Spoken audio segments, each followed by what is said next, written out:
Weh,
sabar-sabar tuan-tuan ya. InsyaAllah kita bagi peluang orang untuk masuk. InsyaAllah kita akan mula sebentar lagi. Lebih kurang dalam 3 minit insya-Allah kita akan mula. Sebab saya memang tunggu dulu kasi tak bila on tak terus on sebab kita nak tunggu orang masuk dulu. InsyaAllah sambil tu lagi 2-3 minit kita akan start. InsyaAllah. Allahumma salli ala Sayyidina Muhammad wa ali Sayyidina Muhammad.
Baik, bismillahirrahmanirrahim. Assalamualaikum warahmatullahi wabarakatuh. Innal hamdalillah nahmaduhu wa nasta'inuhu wa nastahdihi wa nastaghfiruh. Wa na'udzu billahi min shururi anfusina wa min sayyiati a'malina. Man yahdihillahu fala mudilla lahu wa man yudlil fala hadiya lahu. Asyhadu an la ilaha illallah wahdahu la syarika lahu wa asyhadu anna sayyidana Muhammadan abduhu wa rasuluh. Allahumma salli wa sallim wa zid wa barik ala sayyidina Muhammad abdika wa rasulika an-nabiyyil ummi wa ala alihi wa sahbihi ajma'in. Subhanaka la ilma lana illa ma 'allamtana innaka antal alimul hakim. Rabbi syrah li sadri wa yassir li amri wahlul 'uqdatan min lisani yafqahu qawli, amma ba'd. Alhamdulillah, tuan-tuan dan puan-puan yang dirahmati Allah Subhanahu wa taala. Syukur pada Allah atas nikmat serta limpahan kurniaan yang Allah Subhanahu wa taala berikan kepada kita. Pada malam yang berbahagia ini kita akhirnya sama-sama kita dapat berkumpul dan dapat kita berhimpun pada malam ini menyambung pengajian fiqh Ramadan ataupun fiqh puasa, yang mana kita pada malam ini akan memulakan fasal saumut tatawwu', iaitu bab ataupun pecahan perbincangan mengenai puasa-puasa sunat. Ya. Jadi bila habis puasa sunat ni, kita habislah bab puasa, kita akan masuk bab fiqh i'tikaf. I'tikaf pun ada fiqh dia juga. So bila habis i'tikaf, jadi kita akan masuk jugalah, tak silap saya, kalau dibincangkan ya, bab i'tikaf, perkara yang membatalkan i'tikaf. Lepas tu habis lah. Bab habis, iaitu insya-Allah pada lepas raya nanti, insya-Allah saya akan sambung pengajian kitab Muqaddimah Hadramiyah, iaitu bab haji dan umrah. Haji dan umrah, kita nak pergi haji kan, walaupun tak dapat pergi haji, kita akan buka pengajian fiqh haji dan umrah secara online kalau masih lagi PKP lah. Jadi siapa yang berminat untuk mendalami fiqh Syafi'i, kalau kita sudah habis bab Ramadan dan bab puasa, bab i'tikaf, dan begitu juga kita akan sambung bab berkaitan dengan haji dan umrah. Dan juga insya-Allah kalau PKP masih lagi berterusan sehingga lepas hari raya, kalau tidak ada perubahan, jadi insya-Allah saya akan buka untuk memberi manfaat kepada diri saya sendiri, untuk mengingatkan apa ilmu yang pernah belajar, dan begitu juga pada tuan-tuan dan puan-puan untuk menambahkan ilmu, menambahkan lagi pemahaman tentang hukum hakam berkaitan dengan hukum hakam, sama ada yang lain-lain ataupun yang kita nak tujukan pada lepas raya ni, insya-Allah berkaitan haji dan umrah, ataupun sebelum raya kalau ada masa ke. Kalau saya busy, saya tak ada masa, atau saya dalam keadaan banyak peluang masa, apa salahnya kalau bulan Ramadan kita belajar fiqh haji dan umrah, ya tak? Ya. Baik, tuan-tuan dan puan-puan dirahmati Allah Subhanahu wa taala. Jadi kita masuk pada bab yang lalu, kita sudah bincangkan bab fidyah. Bab fidyah untuk pengetahuan yang lebih mendalam ataupun perincian boleh rujuk pada siri ke-9 dan siri ke-10. Itu sudah kita bincangkan secara terperinci mengikut panduan matan daripada kitab Muqaddimah Hadramiyah, dan juga dikupas persoalan-persoalannya berdasarkan beberapa syarah yang saya rujuk, antaranya syarah daripada kitab Masailu Ta'lim, kitab Al-Manhajul Qawim, dan begitu juga kitab Bushrul Karim, dan beberapa yang lain seperti Hasyiah Jarhazi, begitu juga daripada Hasyiah Tarmasi, untuk kita mendapat penjelasan yang lebih jelas. Tuan-tuan dan puan-puan dirahmati Allah Subhanahu wa taala, untuk pendapatan ataupun dapatan hasil pemahaman yang lebih mendalam mengenai fidyah boleh rujuk siri ke-9 dan siri ke-10. Dan untuk pengetahuan tuan-tuan, berdasarkan cerita yang saya ceritakan di wall Facebook saya, di personal FB saya tidak boleh lagi online selama sebulan. Saya di-ban sehingga 4 hari bulan. Ya, sebab ada orang dengki dengan konten pengisian yang saya share tu, padahal konten tu saya share video tu pada tahun 2018, lama dah. Baru tahun ni dia nak jumpa, dia buat aduan, dan saya kena ban selama 30 hari, tak boleh nak online. Alhamdulillah ada option, saya buka FB page, iaitu Ustaz Syed Shahrizan bin Agil, iaitu siapa yang belum like boleh like, dan siapa yang berminat untuk mengikuti artikel saya terutama berkaitan dengan hukum hakam, semenjak ni saya akan masuk dekat FB page saya lah, termasuklah video live juga melalui FB page saya. Jadi siapa yang berminat boleh tekan notification, notifikasi, supaya kalau tuan-tuan lupa dengan jadual, tiba-tiba buka handset ada keluar notifikasi, saya sedang buat online. Jadi kelas tu tak ketinggalan lah, tidak ketinggalan, dan tidak miss bagi sesiapa yang berminat. Dia mungkin ada yang tak minat, dia kata ustaz ni ceramah tak lawa, ustaz ni ceramah mungkin dari segi sudut penyampaiannya tak menarik. Itu terserah pada masing-masing lah. Mungkin ada yang minat, boleh silakan sila like page saya, ataupun dengan cara lain dia buat notifikasi ataupun dia follow page saya. InsyaAllah saya akan cuba memberi manfaat yang terbaik sebaik mungkin. Baik, tuan-tuan dan puan-puan dirahmati Allah Subhanahu wa taala, seperti biasa kalau ada soalan boleh ajukan soalan. Jadi saya akan jawab pada penghujung nanti. Saya dulu mula-mula kelas saya jawab pada permulaan lah, pada awal. Maksudnya nampak keluar je soalan, saya terus jawab. Tapi untuk, sebab saya rasa banyak mengganggu kan, tapi tidaklah mengganggu pada zatnya. Maksudnya kalau tengah mengajar tiba-tiba nak jawab soalan, jadi rasa terganggu. Jadi saya ambil keputusan cara yang paling baik iaitu pada penghujung, lagi 10 minit nak habis, barulah kita kaji dan kita teliti soalan-soalan yang ada dekat bahagian komen tu nanti, insya-Allah. Baik, tuan-tuan dan puan-puan dirahmati Allah Subhanahu wa taala. Baik, kita sebutkan di sini, kita baca matan, ya. Bismillahirrahmanirrahim. Qala al-musannif rahimahullahu taala wa nafa'ana bihi wa bi 'ulumihi fid darain.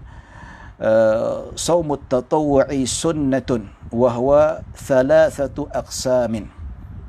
Dia kata puasa tatawuk itu iaitu puasa sukarela, bukan yang wajib, bukan puasa yang dipaksa, puasa yang dilakukan secara sukarela, sunnah, hukumnya sunat, digalakkan. Ya, wahwa thalathatu aqsam, dan ia ada terbahagi kepada 3 bahagian. Apakah jenis puasa-puasa sunat, apa yang digalakkan buat, dan macam-macam lah perbincangan kita nak bincangkan. Nanti insya-Allah kalau sempat kita nak cerita macam mana puasa yang isteri kena minta izin.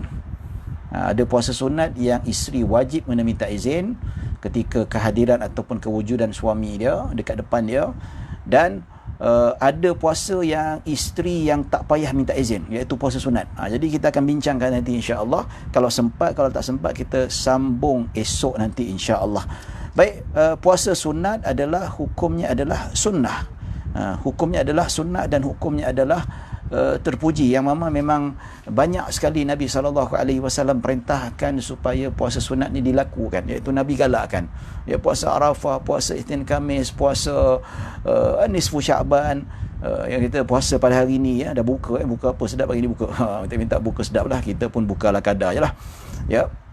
Jadi begitu juga dengan puasa ad-dahr, puasa 6 dan sebagainya. Maka puasa yang sangat besar, yang mana di sini tuan-tuan dan puan-puan dirahmati Allah Subhanahu wa taala, Nabi SAW sebut, Nabi kata kullu amali bani adam lahu illa saum. Nabi SAW katakan bahawa setiap amalan setiap amalan anak Adam adalah untuknya, illa saum, kecuali puasa. Ya. Nama Allah Subhanahu wa taala mengatakan setiap amalan soleh, amalan ibadah kita adalah milik kita. Nampak? Kecuali puasa. Fa innahu li, sesungguhnya puasa itu milik aku. Wa ana ajzi bihi, dan akulah yang memberi ganjaran kepadanya. Jadi tuan-tuan dan puan-puan dirahmati Allah Subhanahu wa taala, maksudnya puasa itu milik Allah. Di sini penjelasan yang paling rajih, yang paling kuat yang disyarahkan dalam kitab Fathul Bari, yang dimaksudkan puasa itu milik Allah, bukan milik hamba Allah. Amalan-amalan lain boleh jadi milik hamba-hamba Allah yang lain. Ini nak cerita tentang besarnya pahala puasa, puasa sunat dan apatah lagi puasa wajib. Ya. Allah kata dalam hadis qudsi, sesungguhnya anak Adam ibadah-ibadahnya milik dia. Manakala kecuali puasa, puasa tu bukan milik anak Adam tetapi milik aku. Disebabkan dia milik aku, maka akulah yang memberi ganjaran kepadanya, yakni ganjaran yang tidak diketahui betapa besarnya ganjarannya itu. Maksudnya saking besarnya sampai Allah kata disebabkan puasa itu milik aku bagi ganjaran sangat besar. Maksudnya sesiapa yang berpuasa dengan ikhlas, maka Allah bagi dia ganjarannya sangat besar. Ini puasa sunat. Apatah lagi puasa fardu, lagi besar pahalanya.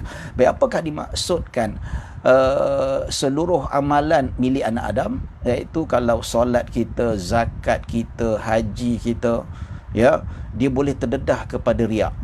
Maksudnya amalan-amalan selain puasa dia boleh terdedah dengan tidak ikhlas. Orang sembahyang di hadapan orang ramai dekat masjid, dia barangkali boleh jadi tidak ikhlas, riak. Ada orang yang bersedekah, dia tolong orang sana sini, masuk dekat Facebook, masuk dekat YouTube, masuk dekat Instagram, ya. Kemungkinan boleh jadi tak ikhlas kerana Allah, tapi nak menunjuk-nunjuk. Mungkin. Kita tak judge, jangan kata saya judge pula. Nanti kata saya duk judge ustaz ni, ustaz tu. Tak ada, saya datangkan contoh. Saya tak pernah keluarkan statement pun nak berdajal ataupun nak dengki. Tapi datangkan contoh. Contoh maksudnya, ikhlas ni hanya Allah saja yang tahu. Ya, kita nampak orang tu sedekah depan TV ke, masuk dalam video, ataupun nampak muka dia menghulurkan bantuan ataupun semayang, kita tak boleh nak pertikaikan keikhlasan dia. Sebab apa? Keikhlasan itu milik Allah Subhanahu wa taala. Ingat ya, saya tak kecam sesiapa dan saya tak tuduh sesiapa. Nanti kata Ustaz Said tuduh ustaz ni lah tak ikhlas. Siapa pula sebut nama dia? Ada saya pertikaikan. Ya. Sekarang netizen ni mulut dia tak ada insurans, dia main cakap saja. Cuma kita nak bagi contoh, amalan-amalan selain puasa dia boleh terdedah kepada riak, boleh terdedah kepada ujub. Pasal apa? Sebab boleh tunjuk. Sedekah boleh tunjuk, betul tak? Nampak. Sembahyang boleh nampak. ya, pergi masjid boleh nampak. So kalau tak jaga hati kita, kita boleh jadi tidak ikhlas. Nampak tu? Itu risikonya. Tapi puasa, nak riak macam mana? Kalau katakanlah hari ni 15 Syaban semua keluar, kita boleh bezakan tak antara yang puasa nisfu Syaban dengan tak puasa. Ataupun pada hari Isnin, katakanlah PKP ni tak ada, sudah dileraikan, tak ada PKP. Kita boleh bezakan tak orang tu puasa atau tidak? Tak ada, nampak dia biasa je. Oh, mungkin dia penat kot. Tak penat tak semestinya puasa. Mungkin penat disebabkan tak tidur, ya. Maksudnya kalau orang puasa ni jarang-jarang disebabkan dia riak. Kalau dia berpuasa tu memang tak menunjuk, kecuali kalau dia pergi dekat pejabat, dekat orang ramai, dia kata, oh ya, aku hari ni puasa sunat tau, kau orang tak puasa. Itu memang dah nampak sangatlah dia meriakkan diri dia. Tapi kalau dia senyap-senyap puasa, ya, orang tak tahu, jadi risiko untuk meriakkan diri atas ibadah puasa itu sangat kecil, susah. Maka sebab itulah puasa ini Allah kata apabila hambanya ataupun seseorang hambanya melakukan puasa, bermakna untuk Allah Subhanahu Wa Taala ia tidak terdedah dengan apa-apa risiko riak dan ujub serta takabur. Maka sebab ia tidak terdedah dengan riak seperti ibadat-ibadat lain, maka pahalanya sangat besar. Bukan bermakna kita lepaskan ibadah lain. Kalau macam tu aku nak puasa sajalah, tak payah solat sunat, pasal apa nanti riak pula depan orang. Jangan macam tu. Kalau kita solat depan orang teriak, istighfar banyak-banyak. Tengah semai Allahu Akbar, tiba-tiba rasa riak. Sebab apa? Ini gangguan syaitan. Syaitan dia akan guna sebaik mungkin. Kalau dia tidak boleh menghalang kita untuk mengerjakan solat, dia akan ganggu khusyuk kita. Kalau khusyuk kita memang dia tak boleh ganggu, kita memang solat khusyuk, dia kata, kamu ni solat baguslah. Ya, nampak tu, orang semua tengok keliling kamu tu, baguslah, cuba riak sikit. Nampak tu. Ada kadang-kadang terdetik, saya pun ada tuan-tuan. Manusia biasa. Hanya Allah saja yang sempurna. Hanya Nabi saja insan yang sempurna dalam konteks makhluk. Nabi insan yang paling sempurna. Jadi bila terdetik nak riak tu, dalam hati istighfar, ya Allah, ampun dosaku, ya Allah ikhlaskan aku. Nampak tu. Ya, tapi puasa tak ada. Puasa tak ada kita kata, kita puasa riak tak ada. Jadi sebab puasa inilah tidak terdedah dengan riak, maka Allah Subhanahu Wa Taala menyatakan, wa ana ajzi bihi, akulah bagi ganjaran yang kalian tak tahu berapa besar dia punya pahala dia. Nampak ya? Baik. Jadi besar puasa sunat ni, pahalanya sangat besar, maka kita gunakan antaranya puasa nisfu Syaban yang kita puasa pada hari ini tuan-tuan, dan kita akan bincangkan yang lain-lain. Dan apatah lagi puasa fardu, kalau kita puasa lagilah besar pahalanya tuan-tuan berbanding dengan puasa sunat itu sendiri, ya. Disebabkan ada hadis qudsi yang Allah Subhanahu Wa Taala menyatakan, wa ma taqarraba ilayya abdi tidaklah seorang hamba-Ku itu dia mendekatkan diri aku dengan bil faridah, dengan amalan-amalan fardu, ahabbu ilayya, dan ini yang paling aku suka. Kenapa kita kata puasa fardu lebih besar daripada puasa sunat? Sebab amalan fardu dalam hadis qudsi yang diriwayatkan oleh Imam Bukhari dan Muslim merupakan amalan yang paling dicintai oleh Allah. Kemudian barulah amalan-amalan sunat. Baik, tuan-tuan dan puan-puan yang dirahmati Allah Subhanahu Wa Taala, dia kata wahwa thalathatu aqsamin. Dia ada 3 jenis, iaitu 3 jenis puasa sunat yang mana disebutkan oleh Al-Imam Ibnu Hajar, ya, wahwa al-mutaakkid minhu. Maksudnya dia adalah yang paling dituntut. 3 jenis ni. 3 jenis ni sangat dituntut, kalau boleh jangan ditinggalkan. Kalau mampu buat sebanyak-banyaknya. Apakah yang sebanyak-banyaknya? Yang pertama iaitu al-qismul awal ma takarrara bi takarruris sinin, iaitu puasa yang berulang dengan ulangan-ulangan tahun. Maksudnya puasa ni berulang setiap kali tahun datang. Dia setahun sekali saja. Ya, tahun ni 1441 sekali. Tahun depan dia sekali. Tulat punya tahun sama juga, dia tak pernah ada puasa 2-3 kali, setahun saja. Wahwa saumu Arafah, seperti puasa hari Arafah, iaitu puasa hari ke-9 Zulhijjah, ya, ini sebelum besok nak raya tu. Nampak tu. Jadi puasa hari Arafah dia sekali je lah, sebab dia di bulan Zulhijjah. Zulhijjah ada 1 bulan saja dekat sepanjang tahun Hijri tu, ataupun tahun hijrah dia ada 1 saja. Maka hari yang disebutkan sebagai puasa sunat hari Arafah adalah berlaku pada 9 Zulhijjah. Sekali saja. Dia tak ada puasa Arafah 2-3 kali, tak ada. Dia sekali saja, ya. Maka berdasarkan hadis Nabi sallallahu alaihi wasallam yang mana Nabi sallallahu alaihi wasallam bersabda daripada riwayat Imam Muslim, yang Nabi bersabda, "Siyamu yaumi Arafata ahtasibu 'ala Allahi ay yukaffira as-sanata allati qablahu was-sanata allati ba'dah." Oh ya. Ya, maksudnya di situ disebutkan oleh Nabi sallallahu alaihi wasallam puasa hari Arafah yang mana aku kira atas nama Allah Subhanahu wa taala, iaitu dia menghapuskan dosa setahun yang lalu dan setahun akan datang. Ya. Baik, apa kata Al-Imam Al-Juwaini rahimahullahu taala, yang dimaksudkan menghapuskan dosa setahun yang lalu dan setahun akan datang itu dosa-dosa kecil. Ya, dosa-dosa kecil dan ma'ada hukukal adamiyyin. Ya, maksudnya yang diampunkan dosa setahun yang lalu dan setahun akan datang iaitu dosa-dosa kecil, tak termasuk dosa besar. Dosa berzina, dosa mengumpat, dosa memfitnah, ya, dosa minum arak, dosa berzina, itu tak boleh dengan puasa, tak boleh dengan ibadah. Dengan puasa ataupun dosa-dosa kecil boleh terhapus dengan amal ibadah secara automatik. Tak payah minta ampun, tak payah istighfar. Dengan amal ibadah, dengan zikir, dengan solat, dengan puasa, maka dosa-dosa kecil terhapus secara automatik. Tetapi dosa besar tidak boleh terhapus dengan amal saleh, dia mesti taubat nasuha, taubat istighfar, kalau boleh solat taubat, tambah lagi dengan berjanji pada Allah, menyesal, itu. Maka yang dimaksudkan setahun dosa yang lalu dihapuskan dan setahun akan datang iaitu dosa kecil. Kecuali juga dosa terhadap manusia. Ya, jangan pula kita duk curi di orang, kita duk fitnah orang, kita duk pukul orang. Jadi tak payah minta maaf dengan dia. Aku buat salah, memang aku banyak salah dekat dia. Senang saja nak hapuskan dosa aku, puasa hari Arafah, hapus dosa aku. No, tak ada. Ya, kata Al-Imam Al-Juwaini rahimahullahu taala, ulama besar dalam bidang fiqh, juga bidang tasawuf dan sebagainya, guru Imam Al-Ghazali rahimahullahu taala, dosa kita terhadap manusia tidak diampunkan dengan puasa Arafah. Kena minta maaf dengan dirinya sendiri, tuan-tuan.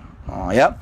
Baik, tuan-tuan dan rahmati Allah Subhanahu wa taala, puasa pada hari Arafah berdasarkan hadis yang sahih yang mana disebutkan oleh baginda sallallahu alaihi wasallam.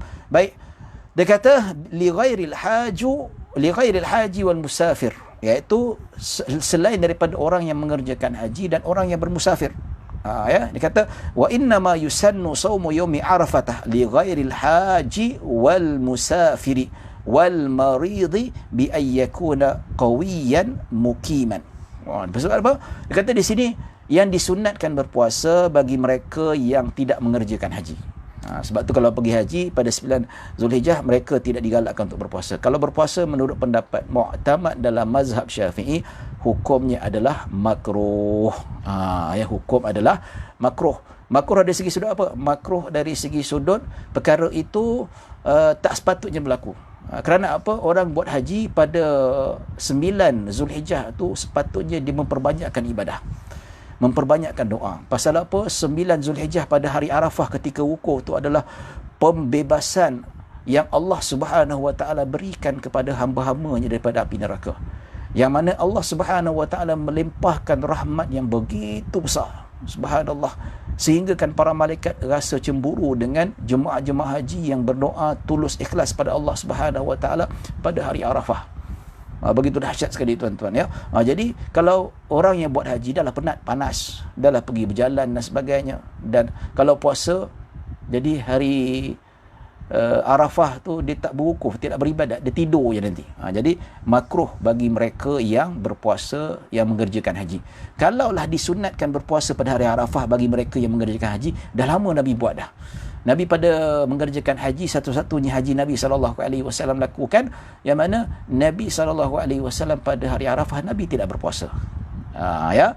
Dan begitu juga tidak disunatkan bagi orang yang bermusafir, takut akan melemahkan badan dia, akan menjadikan dia itu seseorang yang tidak berdaya untuk meneruskan perjalanan dia. Namun menurut pendapat ulama mazhab Syafi'i, dikata kalau pergi musafir tidak memenatkan dan tidak memudaratkan, tidak mengganggu gugat perjalanannya, maka orang musafir boleh berpuasa, tidak menjadi masalah. Dan begitu juga Al-Imam Ibnu Hajar bertambah lagi wal marid. Pasal apa? Takut kalau dia puasa pada hari Arafah tu menyebabkan dia itu adalah akan menyebabkan sakitnya bertambah sakit. Tapi kalau sakit-sakit sikit macam pening ke tapi boleh berpuasa, tidak menjadi masalah, tidak menjadi halangan, ya.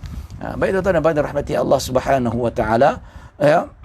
Baik, yang itu disebutkan, adakah orang musafir ini yang saya sebutkan kalau tak ada penat, adakah dia kena boleh berpuasa Arafah? Baik, saya memetik dalam hal ini ada khilaf dalam mazhab Syafi'i, tapi muktamad seperti mana disebutkan oleh Al-Imam Ibn Hajar, disebut wa ammal musafiru wal maridu fayusannu lahuma fitruhu mutlaqan. Ya, pada hari Arafah dia tak sama dengan puasa Ramadan. Kata Al-Imam Ibn Hajar, bagi orang yang bermusafir dan bagi orang yang sakit, maka disunatkan ke atas kedua-duanya berbuka pada hari Arafah secara mutlak. Walaupun si musafir itu dia mampu, tak penat, kalau dia puasa Arafah tu tidak mengganggu, maksudnya lebih afdal dia berbuka puasa. Begitu juga orang yang sakit, walaupun sakit tu dia masih lagi boleh tahan berpuasa dan tidaklah ketara sangat sakitnya, maka tetap juga dia disunatkan untuk berbuka puasa. Ya. Ini dijelaskan oleh para ulama, yang mana disebutkan dalam kitab-kitab fiqh mazhab Syafi'i, yang mana dia bukanlah, kalau orang musafir ini seperti mana disebutkan dalam Hasyiah Jarhazi rahimahullahu taala, dia mensyarahkan kepada syarah Ibn Hajar ni, maksudnya disunatkan orang musafir dan orang sakit untuk berbuka.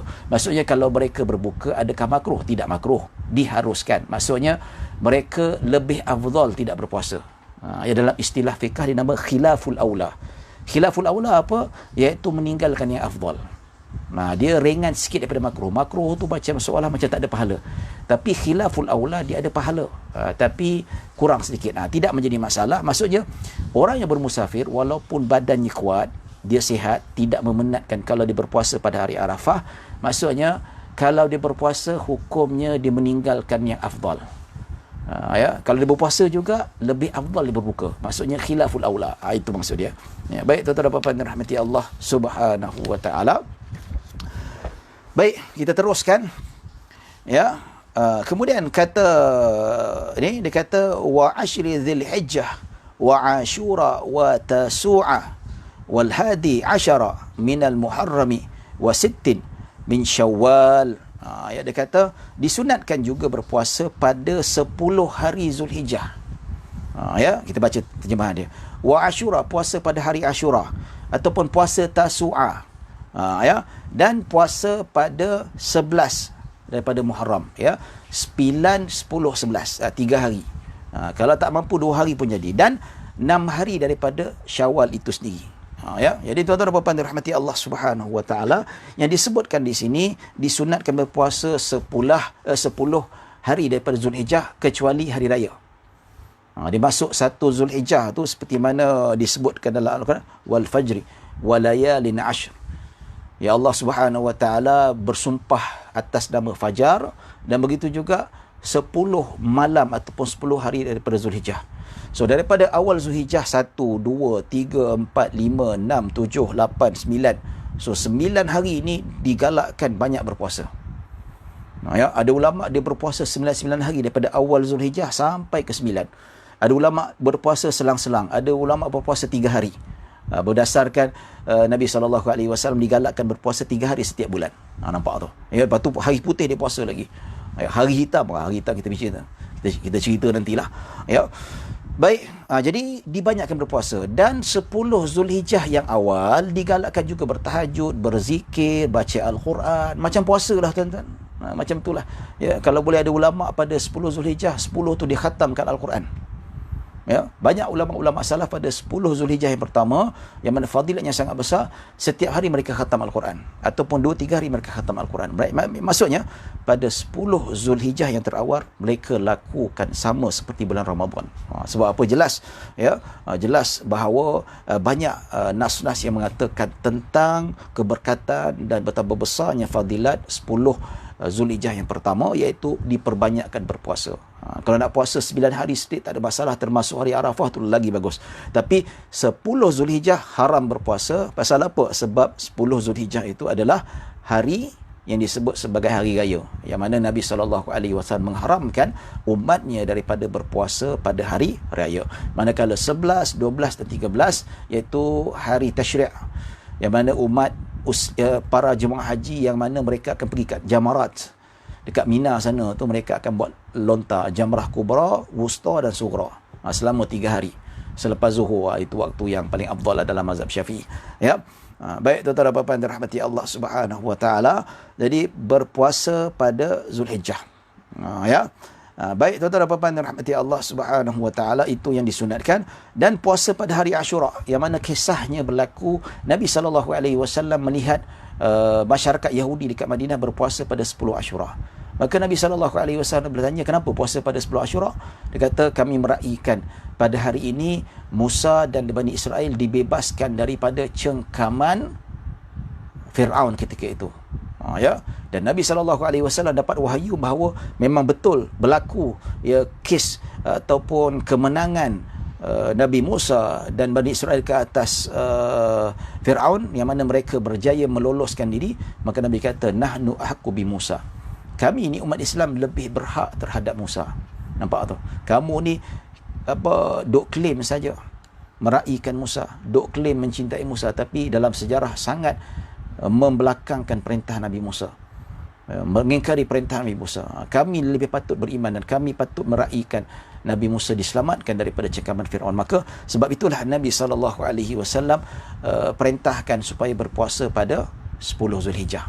Itu pada bermulanya puasa Zulhijjah ini pada tahun 9 hijrah Nabi SAW.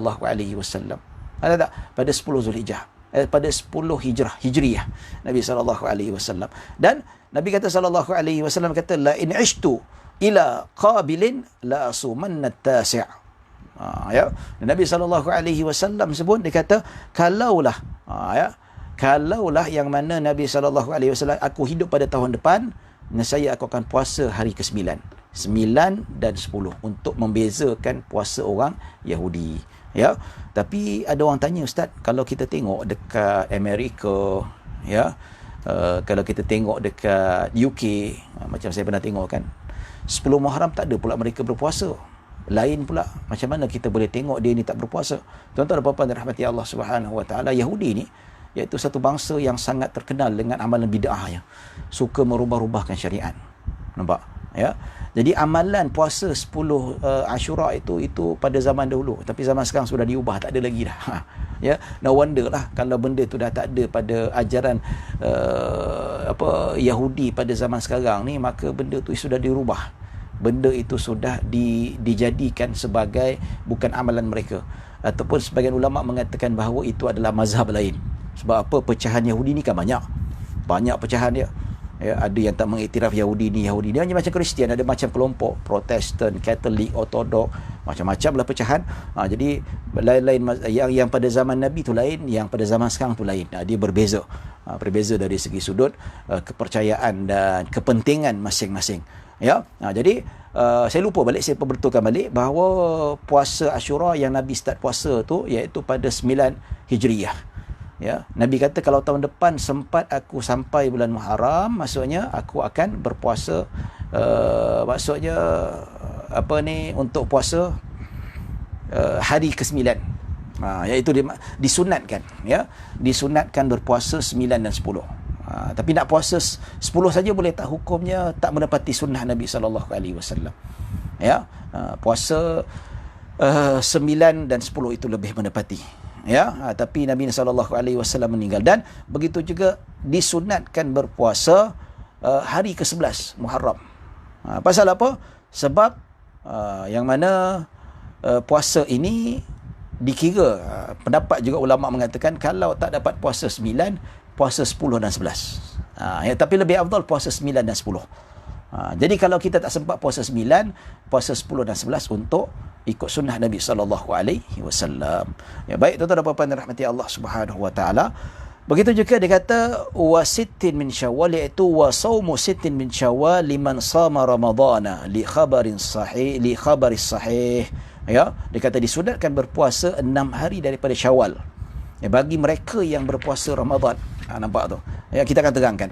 Berdasarkan hadis yang sahih, seperti mana Nabi SAW bersabda, "Man sama Ramadhana thumma atba'ahu sittan min Syawal, kana kasiyamid dahri."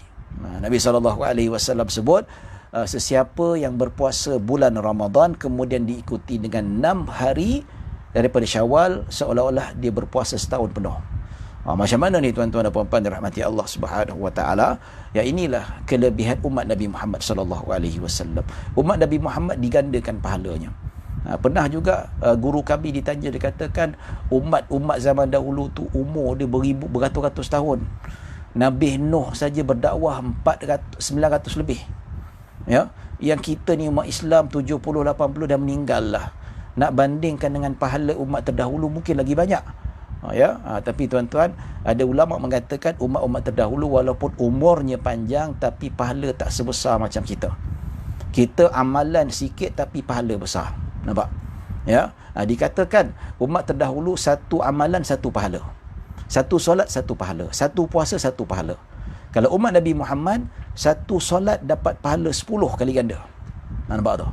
Sebab itu yang mana Nabi SAW bertemu dengan Allah dekat ketika peristiwa Isra' dan Mi'raj. Ya, asalnya 50 waktu, akhir jadi 5 waktu, dan Allah Subhanahu wa taala memberi kelebihan kepada umat Nabi Muhammad, walaupun akhirnya Allah bagi 5 waktu tapi pahala macam solat 50 waktu. Jadi kalau kita solat fardu sekali, seolah-olah kita mengerjakan 10 kali. 10 kali, tadi solat maghrib. Apatah lagi 10 kali berjemaah kali 27. Nampak tu? Jadi berapa? 270. Tapi kalau kita solat bersendirian dapat pahala 10 kali solat lah. Tapi kalau solat berjemaah dapat pahala seolah-olah 270 kali. Besar tak besar? Besar.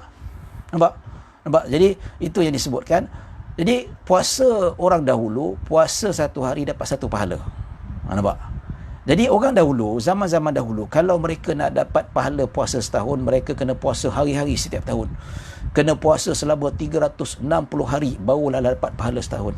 Tapi umat Nabi Muhammad sallallahu alaihi wasallam tak perlu takut, tak perlu risau. Ya. Yang mana mereka hanya perlu puasa sebulan dan tambah 6 hari Syawal, dapat pahala seolah-olah puasa selama setahun. Yang mana umat terdahulu mereka nak capai puasa setahun kena puasa sepanjang tahun. Kita tak payah, sebulan 6 hari saja. Iaitu sebulan 6 hari saja sudah memadai dapat pahala. Ya, sebab apa? Pahala yang Allah bagi, puasa kita sekurang-kurangnya sekali puasa paling kurang 10, paling kurang. Malah lebih daripada itu. Kalau kita ikhlas lagi, kita hidupkan sunnah-sunnah dan kita tinggalkan benda-benda yang makruh, kita lagilah besar pahala, tuan-tuan. Ya. Jadi satu hari 10. Kalau 30 hari dah 300. Tambah dengan 6 hari Syawal. 6 hari Syawal, 6 kali 10, 60 je, 360. Seolah-olah kita berpuasa selama setahun compare dengan umat terdahulu. Itu maksud hadis Nabi SAW. Jadi inilah kelebihan yang Allah Subhanahu wa taala berikan kepada umat Nabi Muhammad SAW. Umur pendek tapi pahala besar. Ya. Tapi pahala tidak berhenti pada 10. Dia boleh berganda kepada 700 kali ganda. Dan tak berhenti pada 700 kali ganda. 700 tu kali 2. Adhaf. 2 kali 3 kali 4 kali 5 kali 6 dan sebagainya. Ya tuan-tuan dan puan-puan rahmati Allah Subhanahu wa taala. Baik, yang mana kata Imam Ibn Hajar, yang kena puasa, yang disunatkan pahala puasa, yang disunatkan puasa 6 dan dapat pahala setahun bagi mereka yang berpuasa sebulan Ramadan. Sebab itulah kata Imam Ibn Hajar, kata amma man lam yasum ramadhana walau bi udhrin. Ya, maksudnya sesiapa yang tidak berpuasa pada bulan Ramadan walaupun dengan keuzuran. Ya, maksudnya wa in sunna lahu saumaha, walaupun disunatkan puasa ke atasnya tetapi dia tidak dapat ganjaran puasa tu. Jadi ya, sebagai contoh yang disebutkan bahawa kalaulah ada orang tu dia ada hutang puasa. Ya, dia ada hutang puasa katakanlah sebulan dia tak puasa Ramadan sebabkan dia tu sakit. Memang demam panas sebulan. Masuk raya dah baik dah. Ya. Jadi lepas tu dia kata, sebelum aku nak qada Ramadan, aku nak puasa sunat 6 lah. Boleh tak? Boleh. Ya. Sah tak? Sah. Tetapi tak dapat pahala setahun puasa. Sebab apa? Dia masih lagi hutang bulan puasa. Sama juga kalau orang yang berpuasa, dia tinggalkan puasa disebabkan keuzuran. Katakanlah 10 hari tak puasa disebabkan sakit. Maka disebabkan sakit itu, habis saja Syawal, masuk Syawal kedua, dia nak puasa 6. Boleh tak? Boleh, tak ada masalah. Ya, tetap disunatkan. Tapi dapat tak pahala puasa seolah-olah puasa setahun? Tidak dapat, kata Imam Ibn Hajar. Ya, dia dapat pahala, tapi dapat pahala sikit. Dapat pahala. Yang nak dapat pahala penuh, iaitu yang dah puasa Ramadan sempurna. Dia kata lam yuhsal lahu thawab al-madhkur, iaitu tak dapat pahala puasa setahun. Bagaimana mereka yang tidak menyempurnakan puasa Ramadan dahulu. Jadi bagi mereka yang nak dapat puasa 6 sempurna, maka patut apa dia buat? Dihabiskan qada dulu. Itu lebih afdal. Lebih afdal. Dah habiskan qada tu, barulah dia puasa 6 Syawal. Maka pahalanya besar. Ya, dapatlah pahala seolah-olah dia pahala puasa selama setahun, ganjaran yang Allah Subhanahu Wa Taala berikan. Ya, jadi begitu juga kalau orang yang memang dia ada hutang tapi dia nak gabungkan puasa, maksudnya perempuan lah, digabungkan puasa, hari ini puasa qada dan niat puasa 6, boleh tak? Boleh, tetapi still juga tidak mendapat ganjaran pahala yang sempurna. Tidak dapat ganjaran sempurna. Yang ganjaran pahala sempurna, yang dapat pahala setahun puasa, bagi mereka yang habiskan puasa qada dulu, barulah dia puasa 6. Barulah puasa 6, barulah dia dapat untuk melaksanakan. Ya, jadi kata, kalau ustaz saya ni puasa sebulan tak puasa disebabkan sakit, jadi bila masuk bulan Syawal saya qada sebulan tu. Ya, open house saya tak makan, saya qada puasa sebulan, jadi tak sempat nak puasa 6. Ya, disebutkan dalam Hasya Asyarwani, Hasya Bujairimi, Hasya Baijuri, dia kata bagi mereka yang sibuk qada pada bulan Ramadan, pada bulan Syawal, maka dia boleh qada puasa 6 itu pada Zulkaidah. Pada bulan Zulkaidah dia boleh puasa 6, niat qada puasa Syawal. Nampak? Ya, sebab apa? Dalilnya berdasarkan hadis Nabi mengqadakan solat sunat. Kalau boleh qada solat sunat, juga boleh qada puasa sunat. Kiaslah, hukumnya kias berdasarkan hadis Nabi SAW. Jadi mereka yang sibuk qada pada bulan Syawal, yang banyak ditinggal pada bulan Ramadan tu, maka jangan takut, dia boleh qada pada bulan Zulkaidah. Ya, baik tuan-tuan dan puan-puan dirahmati Allah Subhanahu Wa Taala, kita bagi laluan azan dahulu sebelum kita meneruskan pengajian seperti biasa. Wallahu a'lam.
Rasulullah sallallahu.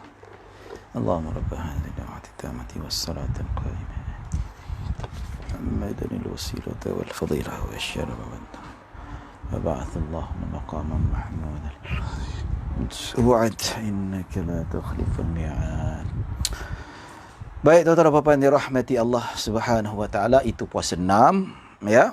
Baik, berkaitan tu boleh digabungkan ya. Biasa soalan popular perempuan kata, ustaz kalau kami nak gabungkan puasa qada yang kami tinggal puasa disebabkan haid, boleh tak gabungkan puasa qada dengan puasa 6 Syawal?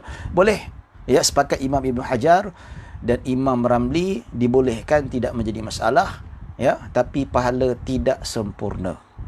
Pahala tak sempurna lah, tak dapat pahala yang dikatakan puasa 6 ataupun puasa selama setahun. Ya, dia kata lakin la yuhsal lahu thawab al-madhkur. Dia jelas kata Imam Ibn Hajar, tapi tak dapat juga pahala, tapi tak setinggi manalah, tak sesempurna. Maksud orang ni, kalau orang ni dia kata markah dia 100%, mungkin dia puasa macam tu dapat markah 50%, 6%, macam tu lah. Ya.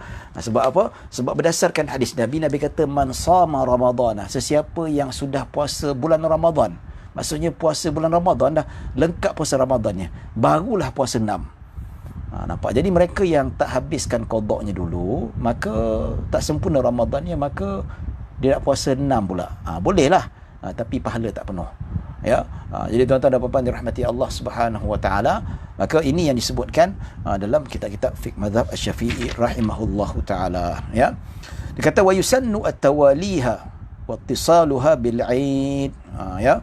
Maksudnya disunatkan berturut-turut. Tapi kalau nak pilih hari ni puasa, besok tak puasa, lusa puasa, kemudian cuti 3 hari, lepas tu dah 3 hari baru puasa hari ketiga Syawal pula, tak apa, tak ada masalah. Tapi disunatkan ya berpuasa berturut-turut ya, dan wattisaluha bil 'id, iaitu disunatkan berpuasa terus pada hari raya kedua. Nampak ya. Jadi tadi kita kata kalau orang yang meninggalkan puasa disebabkan keuzuran, kalau dia nak puasa sunat 6 juga tanpa dia melengkapkan puasa Ramadan penuh, maka dia tak dapat pahala setahun puasa. Bagaimana pula kalau mereka yang meninggalkan puasa Ramadan tanpa keuzuran disebabkan malas, disebabkan melanggar perintah Allah Subhanahu wa taala, maka di sini disebutkan haram dia berpuasa sunat. Pasal apa? Ya, seperti mana disebutkan perbincangan yang sebelum ini, mereka yang meninggalkan puasa secara sengaja yang kerana melanggar perintah Allah Subhanahu wa taala, dia tidak boleh menangguhkan. Masuk raya kedua, dia wajib mengqadakkan puasa. Katakanlah dia tinggalkan puasa selama 5 hari disebabkan malas, tak nak puasa. Ya, tak apalah, nantilah qada masa tahun depan lah, bulan Muharram. Haram. Setiap hari dia qada, setiap hari dia tangguh, berdosa. Maka dia kena buat secepat mungkin. Yang maksudnya boleh berpuasa ditangguhkan, tapi pahala tak sempurna bagi mereka yang meninggalkan puasa disebabkan keuzuran ya. Jadi disunatkan puasa 6 itu berturut-turut. 1, 2, 3, 4, 5, 6. Dan disunatkan start raya kedua. Raya pertama, raya kedua, ketiga, 4, 5, 6, 7. Settle ke awal-awal, itu lebih sunat. Lebih afdal lah. Tak dapat, tak apa, tidak menjadi masalah. Itu afdal wal mafdul saja. Yang paling afdal dan kurang sedikit afdal. Tidak mencacatkan pahala sangatlah. Ya, wallahu a'lam. Okey. Baik. Yang kedua, wa ma yatakarraru bi takarruri syuhur wa hiya al-abya wa hiya al-ayyamul bayd. Ya.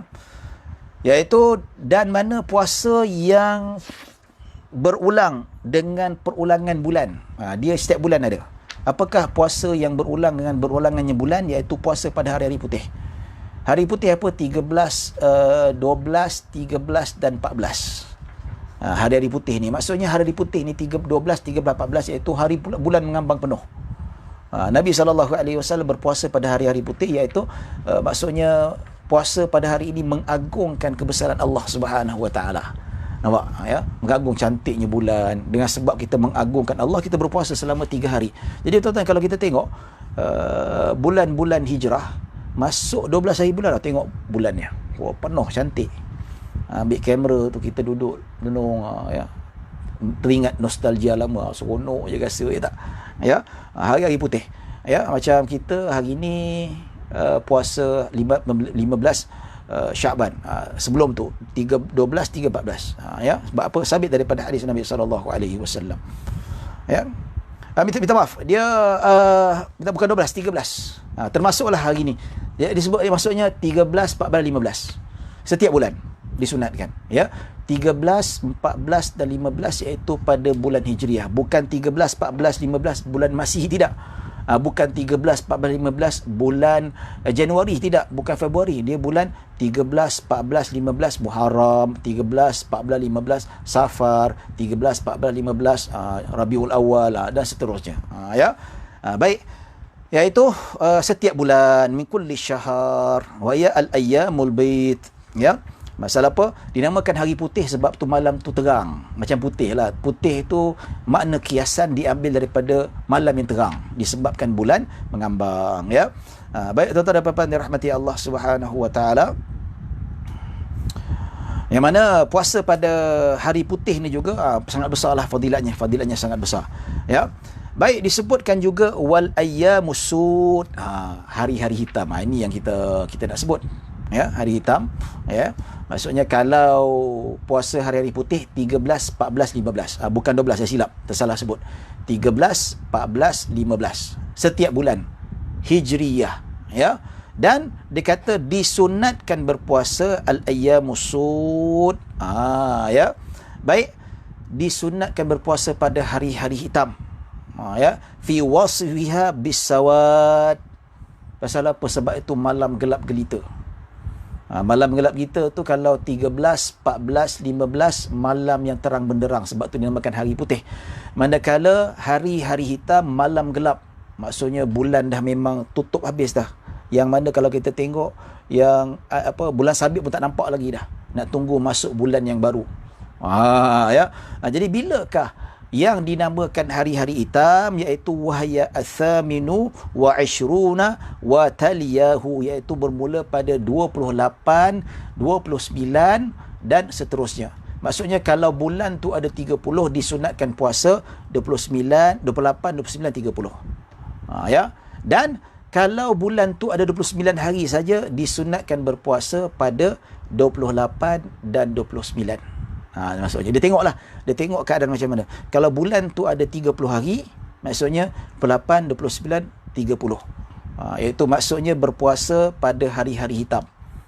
Ya. Kalau bulan tu 29, puasa 28, 29 saja. Tapi Imam Ibn Hajar kata boleh kalau dia nak berpuasa pada satu hari lagi tambah. Maksudnya hari baru, katakanlah bulan Muharram, Muharram Safar, satu Safar untuk dilengkapkan. 3 hari pun boleh juga, tidak menjadi masalah. Ada dalil tak? Ada dalil. Ya. Pernah ada seorang ni dia kata Pak Wahab dia kata apalah ustaz, dalam kitab fiqah kata puasa hari-hari hitam. Ada dalil ke? Dia kata ada dalil. Setakat ni saya tak jumpa dalil. Saya rasa ini adalah rekaan para fuqaha. Ya. Baik, apa dalilnya? Dalil daripada hadis Bukhari dan Muslim, ya, yang diriwayatkan daripada Imran bin Husain radhiyallahu anhu anin Nabi sallallahu alaihi wasallam annahu sa'ala rajulan wa Imran yasma' faqala ya aba fulan ama sumta min sirar sya'ban qala la qala fa idza aftarta fasum yawmaini. Ya, Nabi tuan-tuan dan puan-puan dirahmati Allah Subhanahu wa taala, apa yang disebutkan oleh para ulama, yang mana Nabi SAW sebut di sini, Nabi bertanya kepada seorang lelaki. Hadis riwayat Imran bin Husain, dia mendengar Nabi kata, Nabi ada panggil seorang lelaki. Nabi kata, wahai fulan bin fulan,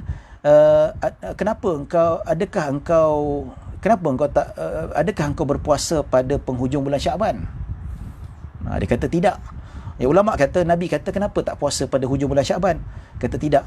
So ulama kata sebab apa? Ada larangan Nabi SAW. Nabi tak bagi kita puasa sehari sebelum bulan Syaban. Ya, maksudnya mereka yang tak biasa puasa, dia nak puasa pada sehari sebulan Syaban. Ya, pasal apa? Ada orang ni dia puasa pada 30 Syaban sebab apa? Nak ambil tindakan berhati-hati.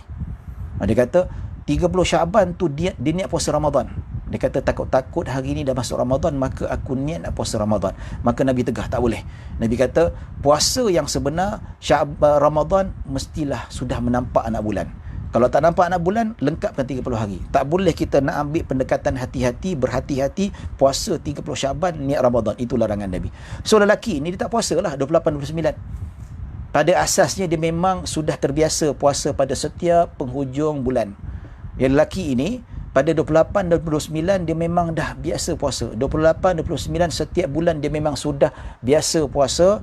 Tapi bila sampai bulan Syaban, sebab didengar larangan Nabi SAW jangan puasa pada 30 Syaban, maka dia tak puasa. So Nabi katalah, kenapa kau tak puasa pada penghujung Syaban sedangkan kau sudah biasa berpuasa sebelum ini? Ya, setiap bulan, hujung bulannya pada waktu gelap, pada hari-hari hitam kau puasa. Tapi kenapa Syaban kau tak puasa? Hujungnya. Ya, ulama kata sebab dia dengar hadis Nabi, Nabi kata jangan berpuasa sehari sebelum Ramadan. Ya, Nabi kata itu bagi mereka yang tak biasa, tapi macam kau biasa kau puasalah. Nampak? Ya. Maka Nabi SAW kata, disebut dalam hadis, qala fa idza aftarta fasum yaumaini. Jadi kalau kau tak puasa 2 hari terakhir pada bulan Syaban ini, maka gantikanlah 2 hari pada bulan yang lain. Nampak tu ya. Maksudnya Nabi SAW menggalakkan para sahabat, dan seorang sahabat ini berpuasa pada setiap penghujung bulan. Penghujung bulan ni adalah ayyamus sud, pada hari-hari hitam ataupun hari gelap. Bulan dah tak mengambang dah, bulan dah mengucup kecil dah, tak ada dah. Nak tunggu bulan yang baru keluar. Nampak tu ya. Sebab itu Nabi kata, kau biasa puasa setiap bulan kan, habis kenapa Syaban tak puasa pula? Tak puasa Rasulullah, ya. Sebab apa?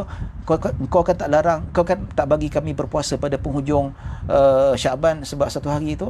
Jadi ulama kata bagi mereka yang tak biasa, ya, bagi mereka yang nak ambil pendekatan berhati-hati, padahal Ramadan tak masuk tapi niat nak puasa Ramadan, itu tak boleh. Sebab apa? Bercanggah dengan perintah Allah Subhanahu Wa Taala, iaitu dah nampak anak bulan baru puasa, ataupun tak nampak, lengkapkan selama 30 hari.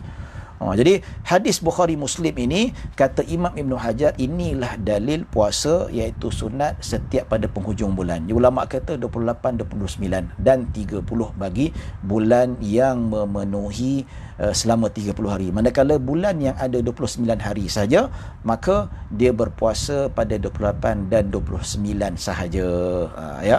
Baik tuan-tuan dan puan-puan dirahmati Allah Subhanahu Wa Taala. Ya.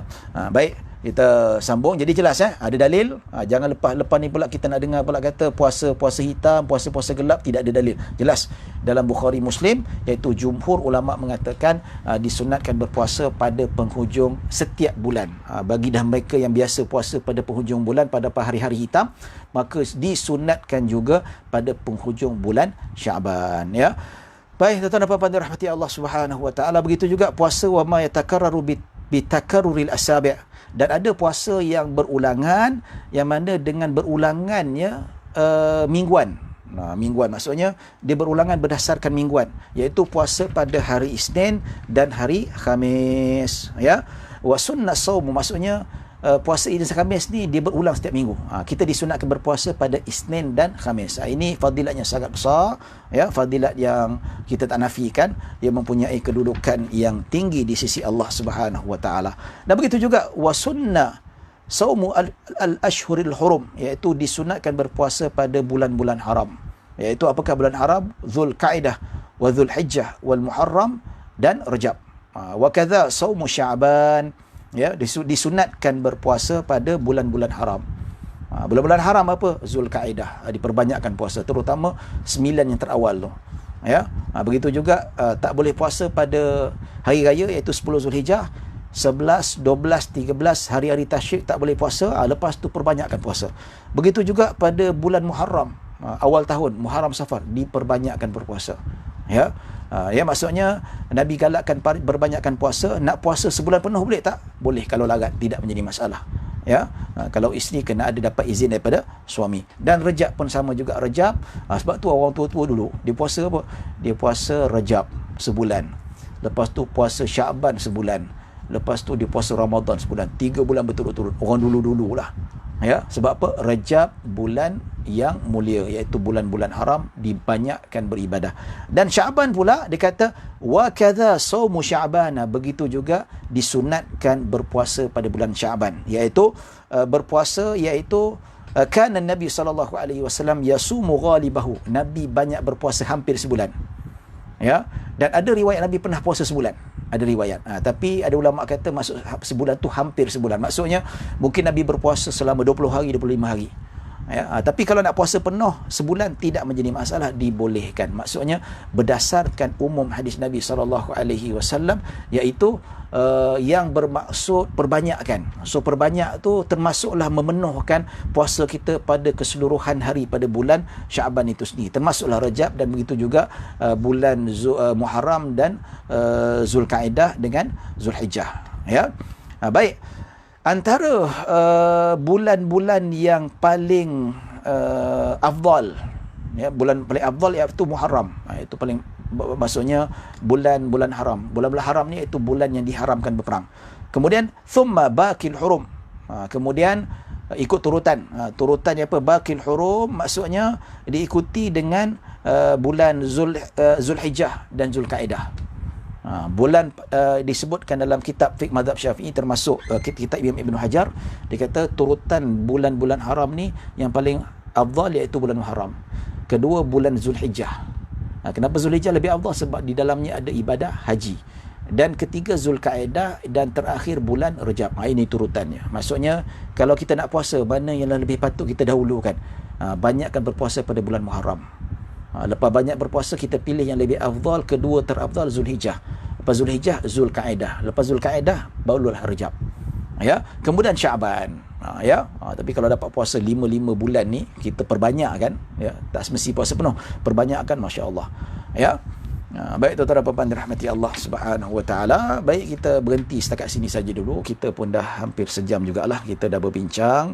Jadi insya-Allah kita akan masuk jugalah puasa-puasa yang dimakruhkan. Puasa-puasa yang dimakruhkan kita akan bincang. Sebab apa? Kalau kita sambungkan, dia akan jadi panjang lah.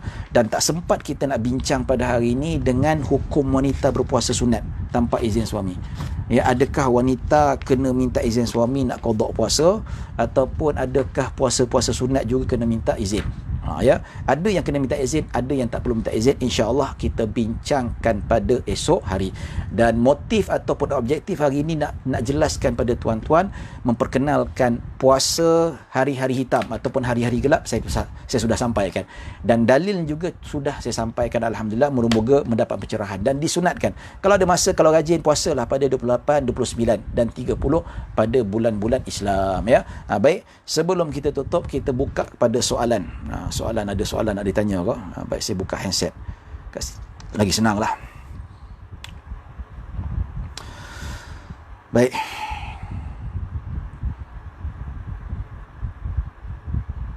Lambatlah internet.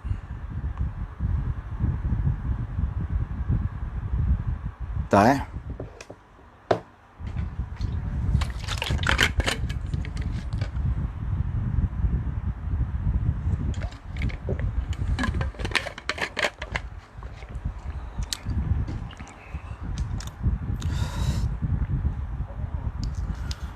tak keluar pula pasal ni. Kita buka pada soalan. Ada soalan. Okey, kita buka. Daripada Rohana Hamid, dia kata, saya ada soalan. Jika seseorang berniat nak batalkan puasa, kira batal tak? Terima kasih. Batalkan macam mana? Kalau dia berazam nak batalkan puasa, batal lah. Tapi kita dah bincangkan, kalau dia batalkan puasa yang wajib, hukumnya haram. Walaupun puasa qada sekalipun, walaupun puasa nazar sekalipun, walaupun puasa kafarah, dia kata dia nak niatkan batal puasa. Dia nak batalkan puasa, sekadar niat tidak mencukupi. Dia mesti melakukan perkara-perkara yang membatalkan puasa. Dia kata, nak batal puasa lah. Aku nak batal puasa. Aku hari ni aku tak nak puasa. Aku nak batalkan juga. Selagi mana dia tak minum, selagi mana tak buat melakukan perkara-perkara yang membatalkan puasa, maka tidak batal puasa. Kecuali tengah solat. Tengah sembahyang, dia kata, aku niat nak keluar daripada solat. Batal solat. Solat lain. Kalau puasa, dia punya batal berbeza. Tak sama dengan solat. Solat dengan niat keazaman nak keluar daripada solat, sudah batal solat. Tapi kalau puasa tidak, sampailah dia melakukan perkara-perkara yang membatalkan puasa. Sekali dia kata, alamak, tak ada benda nak minum lah, dia pun korek buntut dia, korek punggung dia, lubang dubur dia, batal lah puasa. Kalau korek hidung, batal tak? Kalau korek hidung jarinya sampai sini, baru batal. Tapi kalau sekadar sini saja, tak batal puasa lah. Baik, soalan seterusnya daripada Afif, macam mana nak takyin niat puasa sunat sekali dengan puasa wajib atau niat digabungkan sekali? Menurut Imam Ibn Hajar, niatlah saja aku puasa qada dan puasa 6 Syawal. Settle. Ya, itu menurut Imam Ibn Hajar, digabungkan, ditakyinkan. Ya. Baik, puasa qada kita teruskan, cakap sahaja aku puasa qada esok hari dan puasa sunat Syawal. Sudah memadai. Ya. Baik, jika digabungkan niat kedua perlu tak diniatkan pada malam hari? Kalau nak gabungkan memang malam hari lah, niat pada malam hari.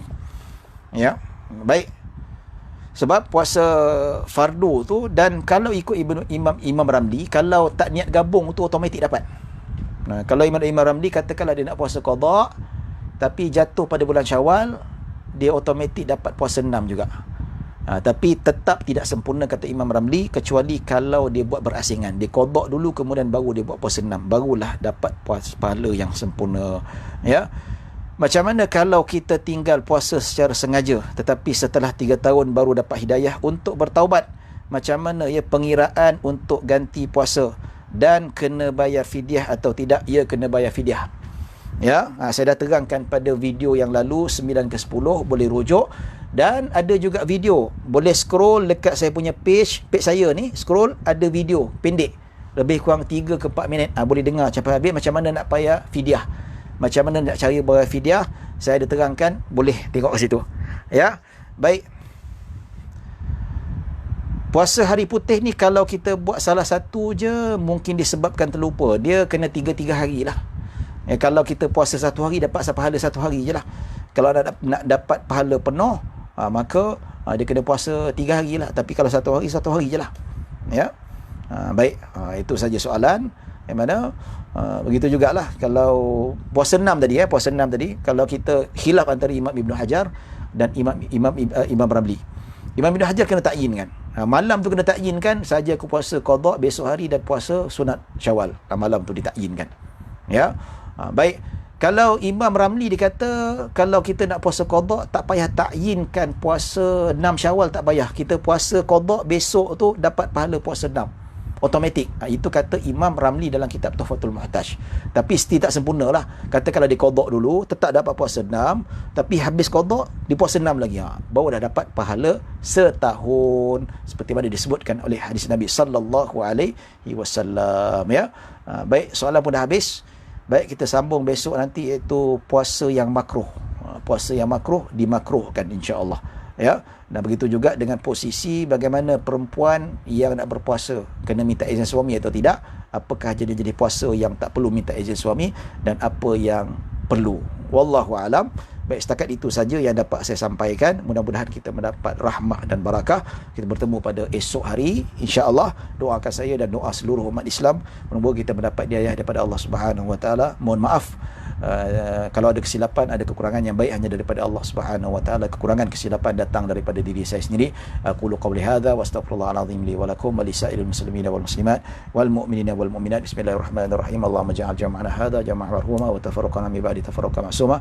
Allahumma la tada' fi maqamina hadza man ila ghafarta wal hamman ila farajta wa la dayna ila qadaita wa la baridan ila shafaita wa la hajata min hawaiji dunya wal akhirati ila qadaitaha ya rabbal alamin. Sallallahu ala sayyidina Muhammadin wa ala alihi wasallam. Alhamdulillahirabbil alamin. Baik, kalau sempat besok kita akan masuk fik i'tikaf. Fik i'tikaf ni ada fik dia. Ada orang nak i'tikaf 10 malam terakhir kan, ada hukum-hukum dia. Kalau tidak, batal, tak sah kita punya i'tikaf. InsyaAllah kita akan masukkan sikit besok. InsyaAllah. Assalamualaikum warahmatullahi wabarakatuh.